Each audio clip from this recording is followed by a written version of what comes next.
desde el sistema informativo del Canal 1. Este es Noticias 1, emisión central, con Mabel Lara y Germán Arango. ¿Qué tal? Buenas noches, les tenemos las mejores noticias del fin de semana. Iniciamos una sorprendente revelación periodística sobre Colombia. Incluyó hoy en su primera página The New York Times. Según investigación de su corresponsal Nicholas Casey, el ejército en cabeza de su comandante general Nicasio Martínez dio instrucciones a sus hombres después de iniciado el gobierno Duque de mejorar sus resultados en combate, incluyendo capturas, entregas voluntarias y muertos. Esa sería la reedición de los falsos positivos del gobierno Uribe. En un artículo que publica hoy, abriendo su primera página de la edición que circula en Estados Unidos, el diario The New York Times asegura que las órdenes de muerte del ejército colombiano ponen en riesgo a los civiles y relaciona lo expuesto en 2 reuniones del comando del ejército con los falsos positivos de la década pasada. El reportero Nicholas Casey asegura tener en su poder 2 documentos del comando general. Primero, el titulado Planteamiento de Objetivos 2019, cuyas copias fueron dejadas en los puestos de cada comandante durante una reunión. Al lado les dejaron el espacio para que firmaran en señal de compromiso con el incremento de cifras de capturas y de muertes en operaciones militares. Segundo, el otro documento, titulado 50 órdenes de comando, según The New York Times, salió el 19 de febrero de este año. En este se reducen los márgenes de certeza en la planeación de operaciones militares, lo que de acuerdo con el diario genera bajas y capturas sospechosas. Pero la orden misma dice, hay que lanzar operaciones con un 60-70% de credibilidad y exactitud, lo que deja suficiente margen de error como para que esa política ya haya ocasionado asesinatos cuestionables, dijeron 2 oficiales. Tal como antes, los oficiales recibieron el mensaje de que podían aliarse con grupos delictivos de ultraderecha. Según los militares, en la reunión les dijeron que tenían que hacer lo que sea, incluyendo usar grupos paramilitares que proporcionen información sobre bandas armadas rivales para generar resultados. El diario insiste en comparar la situación que acaba de descubrir con la de hace 12 años.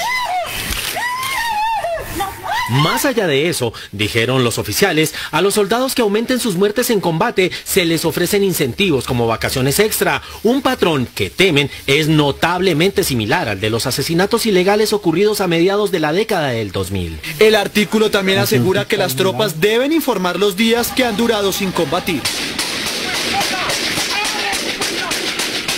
Las presentaciones internas diarias ahora muestran el número de días que las brigadas no han combatido y los comandantes cuando no realizan operaciones con la frecuencia suficiente, dijeron los oficiales. Según The New York Times, las nuevas órdenes dadas por el propio comandante del ejército, general Nicasio Martínez, han generado gran presión sobre los militares e incluso incomodidad en una parte de la Fuerza Armada.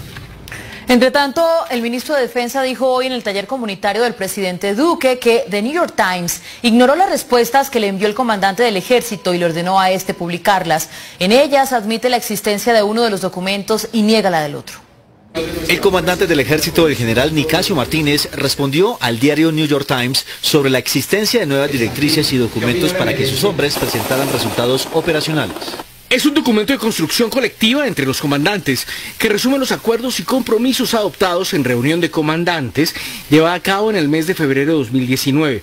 Fue suscrito por todos los comandantes atendiendo la doctrina operacional del Ejército Nacional, lo que refleja el consenso en el contenido de los mismos. El general Martínez respondió por qué fue degradado a 60 o 70% la certeza de objetivos militares y cuál era el requerimiento en años anteriores. Ese porcentaje se refiere a la evaluación de la información de inteligencia que posteriormente es utilizada en el planeamiento de una operación.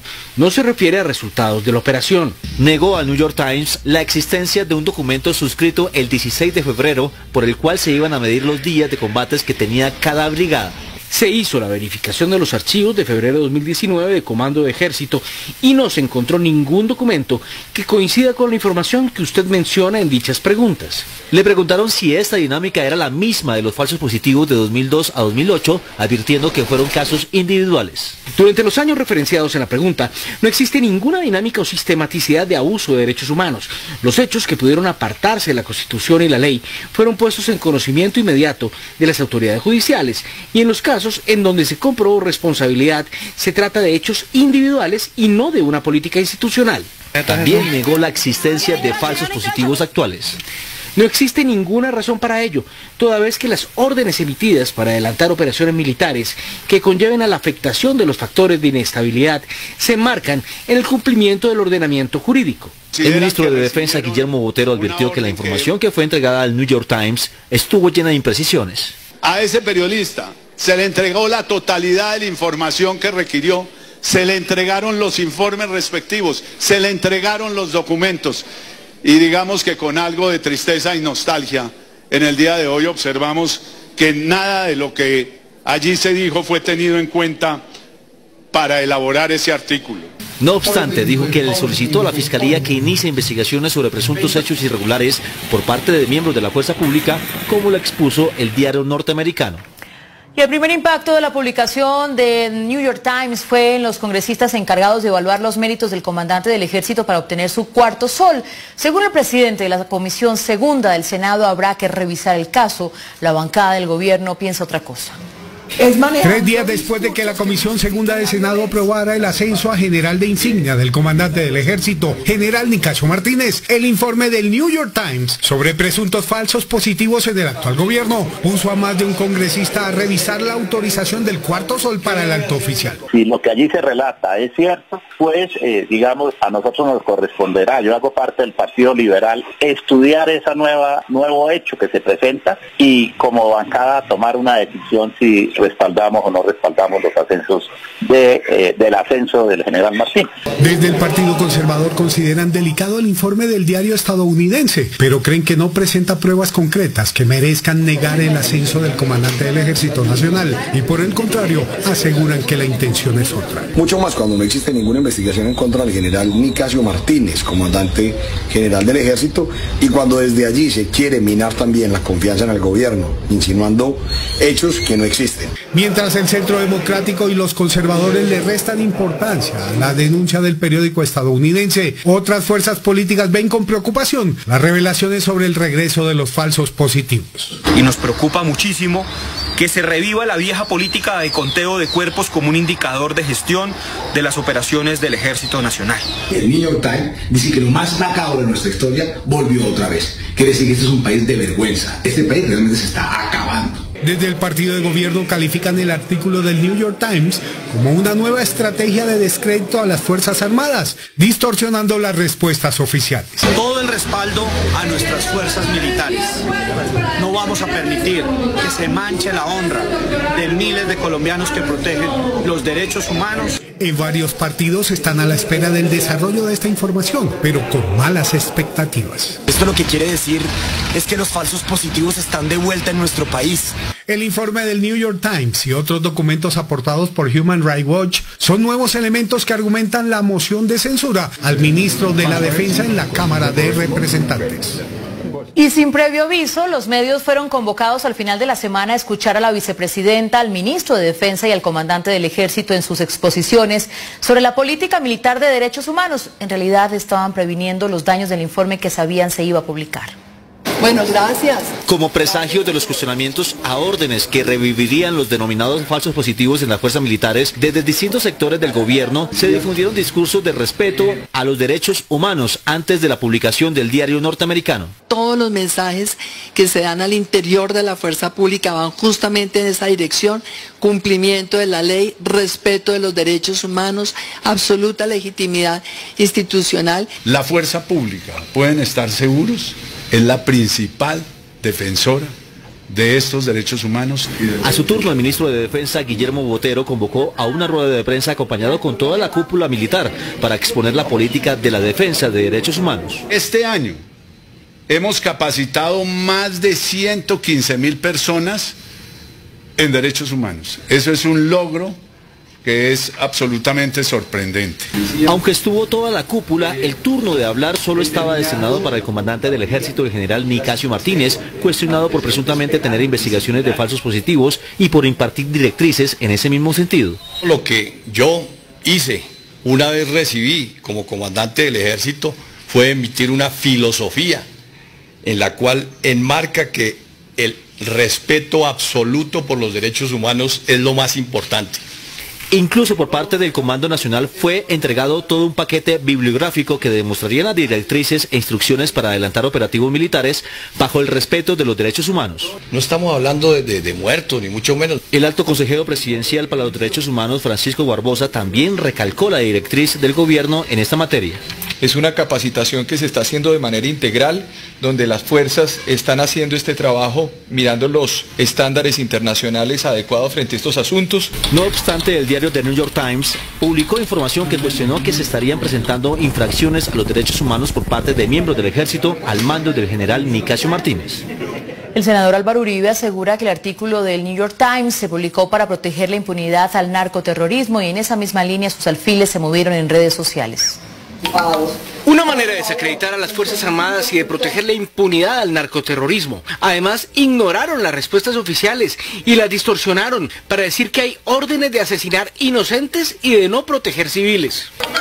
Numeral New York Times, amigos de Santos, quieren montar una cortina de humo acusando a nuestras Fuerzas Armadas para ocultar el mayor lavadero de narcotráfico, masacres y abusos sexuales, producto de un acuerdo tenebroso entre un corrupto y unos criminales. No se van a salir con la suya. Con los hashtags numeral Casey Fake News, numeral New York Times, amigos de Santos y numeral apoyo a militares y fuerza pública, miembros del partido de gobierno intentaron deslegitimar a Nicholas Casey, reportero del New York Times que escribió el artículo sobre el regreso de las ejecuciones extrajudiciales en Colombia. Este es el periodista Nicholas Casey, que en 2016 estuvo de gira con las FARC en la selva. ¿Cuánto le habrán pagado por este reportaje? Y por el de ahora, contra el ejército de Colombia, numeral Casey es fake news. Los congresistas uribistas compartieron una foto sobre un reportaje que en 2016 realizó Casey, estigmatizándolo y señalándolo de guerrillero y comunista. Las reacciones del director de Human Rights no se hicieron esperar. Patético ataque de la senadora Cabal a un periodista que solo hace su trabajo. Responda con argumentos, senadora, no con descalificaciones y ataques personales que no tienen ningún fundamento. El New York Times también le respondió a la senadora Cabal asegurando que no toma partido en ningún conflicto en el mundo, que informa de manera precisa e imparcial y que en este caso en particular reportan lo dicho en documentos del ejército y por miembros del mismo. Posteriormente, desde cuentas recién creadas en Twitter y con piezas gráficas improvisadas, siguió el ataque de calumnias y desprestigio contra el periodista. Periodista corrupto, numeral NIT amigos de Santos. Este periodista del New York Times está molesto porque la coca que tanto le gusta ya no le llega. Deberían de revisarle las finanzas a ver si hace parte de la red del lavado de las FARC. Desde algunos sectores de los medios colombianos también se cuestionó la veracidad del reportaje. Preocupante planteamiento que hace el New York Times. Ojalá muestre pruebas de lo que sostiene. Es muy grave, sin que tenga un solo documento. Ojalá @New York Times tenga pruebas contundentes de lo que afirma, porque el artículo es una oda a la falta de rigor. Cerca de 482.000 seguidores del New York Times compartieron el artículo desde Twitter. El presidente Duque les recordó a los miembros de la fuerza pública que su deber es denunciar los actos de sus colegas que deshonren el uniforme y aunque él no se refirió directamente al informe del New York Times, los demás asistentes lo hicieron. Aunque no se refirió directamente al artículo publicado por The New York Times, el presidente Iván Duque defendió hoy en el taller comunitario que se desarrolló en Pasto las labores de la fuerza pública y aseguró que la orden que siempre les ha dado es la de respetar los derechos humanos. Todas las fuerzas militares y de policía han tenido también una instrucción clara de parte mía desde el primer día del gobierno y es obrar siempre con la Constitución y la ley, en estricta defensa de los derechos humanos y del derecho internacional humanitario. Sin embargo, Duque aseguró que no permitirá que los miembros de las Fuerzas Armadas cometan crímenes que atenten contra el derecho internacional humanitario. Cero tolerancia con quien deshonre el uniforme y quien cometa delitos usando el uniforme de la patria. Por su parte, el gobernador de Nariño expresó su preocupación con que vuelvan las ejecuciones extrajudiciales a las regiones del país. Por ese honor militar no puede ni siquiera permitirse la sociedad colombiana, nuestra democracia, el asomo del retorno de los mal llamados falsos positivos. Pero el mandatario aseguró que no hay órdenes a los miembros de la fuerza pública para que mejoren sus resultados e hizo un llamado a los soldados para que denuncien si conocen estas instrucciones. Son los mismos miembros de la fuerza pública los que también deben tener el deber de denunciar si hay algún miembro de la fuerza pública que esté deshonrando el uniforme. Además, Duque se refirió a la recaptura de Jesús Santrich por parte parte de la Fiscalía y dijo que después de que se revelaran las nuevas pruebas, el exguerrillero tiene que ser extraditado hacia Estados Unidos. Esa captura se ha adelantado por parte de las autoridades y llevará a un encauzamiento que esperamos todos los colombianos sirva para que se haga justicia. El presidente Duque dijo que es respetuoso de la separación de poderes, pero aseguró que está listo para firmar inmediatamente la extradición de Jesús Santrich. El director de Human Rights Watch, Miguel Vivanco, trinó desde su usuario de Twitter lo que parece ser una página de uno de los informes a los que se refiere el diario norteamericano. Él mismo había advertido el regreso de los falsos positivos al pedir que no se ascendiera al actual comandante. El pasado 27 de febrero, Human Rights Watch reveló un listado de los nuevos comandantes del ejército nombrados por el gobierno Duque que estarían implicados en casos de falsos positivos y otros abusos. Las autoridades colombianas deberían impulsar investigaciones serias contra los generales creíblemente implicados en falsos positivos y no designarlos en los puestos más importantes del ejército. El listado publicado por Human Rights Watch estaba encabezado por el entonces recién nombrado comandante del ejército, el general Nicasio Martínez Espinel. Human Rights Watch tuvo acceso a un documento firmado por el entonces coronel Martínez Espinel que certifica un pago de 1 millón de pesos colombianos a un informante que habría proporcionado información que supuestamente permitió lograr excelentes resultados en 2 operaciones militares. Los tribunales han concluido que las personas asesinadas fueron Hermes Enrique Castillo Arias, un civil que pertenecía a una comunidad indígena, y Noemí Esther Pacheco Zábata, una niña indígena de 13 años. El listado era seguido por el general Jorge Enrique Navarrete Jadet, jefe de Estado Mayor General de fuerza. Human Rights Watch tuvo acceso a un documento firmado por el general Navarrete Jadet en marzo de 2008, en el cual certifica un pago de 2 millones de pesos colombianos a un informante a cambio de datos que permitieron la muerte en combate de 2 terroristas, pero los tribunales han concluido que los terroristas eran civiles que no estaban armados y que habían sido reclutados de una ciudad cercana y ejecutados extrajudicialmente. En el listado están mencionados otros 7 generales. Según el documento de Human Rights, los patrones en los casos de falsos positivos sugieren que los comandantes de unidades a las cuales se les atribuye una cantidad significativa de ejecuciones sabían o debían estar enterados de estos homicidios. Y la situación judicial y médica de Jesús Santrich se deteriora con el paso de las horas. Cuando salió de la picota se encontraba relativamente saludable y era libre. Y hoy se sabe que padece una crisis posiblemente cardíaca y en su ausencia se está legalizando